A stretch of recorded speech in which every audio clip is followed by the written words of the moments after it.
খুব অল্প সময়ে কম মশলা দিয়ে কিভাবে বিফ তেহারি লাকড়ির চুলায় তৈরি করবেন ঝরঝরা তেহারি, সেই রেসিপি আজকে আমি আপনাদের কাছে শেয়ার করব, বা আমি যেভাবে তৈরি করি সেরকম একটি রেসিপি আজকে শেয়ার করব।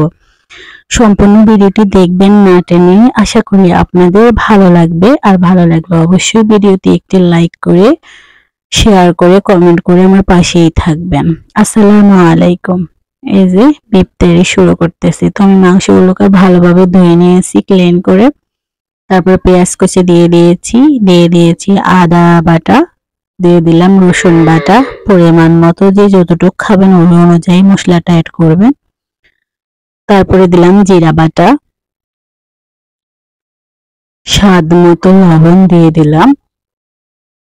তো এক এক করে মশলাগুলো অ্যাড করবো এর সাথে। তো আমি এখানে প্যাকেট মশলা দিয়ে রান্না করবো আজকে বিফ তেহারিটা। তো মরিচের গুঁড়ো দিয়ে দিলাম। এটা ঝাল ডিপেন্ড করে একদমই নিজের উপর, আপনি যেরকম ঝাল খাবেন ওরকম ভাবেই তৈরি করবেন। আমার মতে বিফ তেহারিতে একটু ঝাল হলেই ভালো লাগে। তো এখানে কোনো রকম হলুদ গুঁড়ো দেওয়া যাবে না। তো আমি এখানে প্যাকেট মশলা দিয়ে দিলাম। তো একটি প্যাকেটের আমি হাফটা দিয়েছি। এখানে আমি 1 কেজি চাউল রান্না করব। তারপরে এই যে দিয়ে দিলাম এটা দুধের সাথে লেবু মিশিয়ে টক তৈরি করে দিতেছি, যেহেতু আমার হাতের কাছে টক দই ছিল না। তো এখানে টক দই অ্যাড করা যায়, টক দই দিলে ভালো লাগে। তো এটা দিলেও ভালো লাগে। আপনাদের যাদের কাছে হাতের কাছে টক দই থাকবে না, এটা তাদের জন্য একটি টিপস। একটু লিকুইড দুধের সাথে লেবু মিশিয়ে রেখে দিবেন। তারপর এরকম হয়ে গেলে, ছানা হয়ে গেলে এটাকে দিয়ে দিবেন। তো আমি ম্যারিনেট করে রেখে দিলাম। এখানে আমি তেলও অ্যাড করছি। আর এক পাশে এই যে আলুগুলো ভেজে নেব। তো আমি বিফ তেহারিতে আলু দেব। অনেকে আলু দেয় না, কিন্তু আলু না দিলে কেন জানি না ভালো লাগে না। তো এই যে বেরেস্তা দেওয়া হয়নি, তো আমি একটু বেরেস্তা করে দিয়ে দিলাম। তো চুলায় বসিয়ে দিলাম বিফটা। তো বিফটাকে ভালোভাবে রান্না করে নেব। তো এই যে আমার অলরেডি সিদ্ধ হয়ে আসছে মোটামুটি 80%, 20% থাকতে আমি আলুটা দিয়ে দিলাম। আলু দিলে এমনিতেই তেহারি বা খিচুড়ি যেটাই বলেন আলু দিলেই ভালো লাগে। তো এই যে আমার বিফটা রান্না হয়ে গেছে। এই যে একদম শুকনো শুকনো করে রান্না করে নিয়েছি। তো এবার আমি এক পাশে পোলাওটা বসিয়ে দেব। তো পাতিলে আমি একটু ঘি দিয়ে দিলাম। ঘিয়ের সাথে নেড়ে নেব চাউলটা, আর সাথে একটু তেলও অ্যাড করলাম। তো আমার তেলটা কালার হয়ে গেছে। এখানে আমি আলু ভাজার তেলটা দিয়েছি তাই।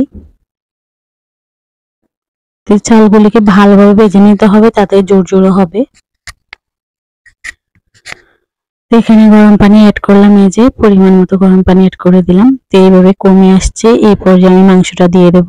যখন এই যে মাখো মাখো হয়ে আসবে পোলাওটা, তখনই মাংসটা দিয়ে ভালোভাবে মিশিয়ে নিতে হবে। আর অবশ্যই এই পর্যায়ে লবণটা চেক করে নেবেন। তো লবণ লাগলে দিয়ে দেবেন। এই যে ভালো করে মিশিয়ে ঢাকনা দিয়ে দিলেই হয়ে যাবে তেহারি। অনেক মজাদার এই তেহারিটা। এটা লাকড়ির চুলায় সম্পূর্ণ রান্না করা হয়েছে, আর আমরা বেশিরভাগ লাকড়ির চুলায় রান্না করি। তো এই যে ছেড়ে এই যে এবার এই পর্যায়ে একদম ঢাকনা দিয়ে চুলা থেকে নামিয়ে বসিয়ে রাখবেন। ঝোরঝোরো তেহারি রেডি হয়ে যাবে। এই যে দেখুন সম্পূর্ণ তেহারিটা রেডি। অনেক মজা হয়েছে এই তেহারিটা। তো এরকম তেহারি অবশ্যই বাড়িতে বানিয়ে খাবেন। লাকড়ির চুলা যারা ঝটপট রান্না করতে চান, তো অনেক রকম ভাবেই করা যায়। এটা আমার মতো করে আমি যেভাবে রান্না করি ওটাই আপনাদের সাথে শেয়ার করলাম। আশা করি আপনাদের ভালো লাগবে।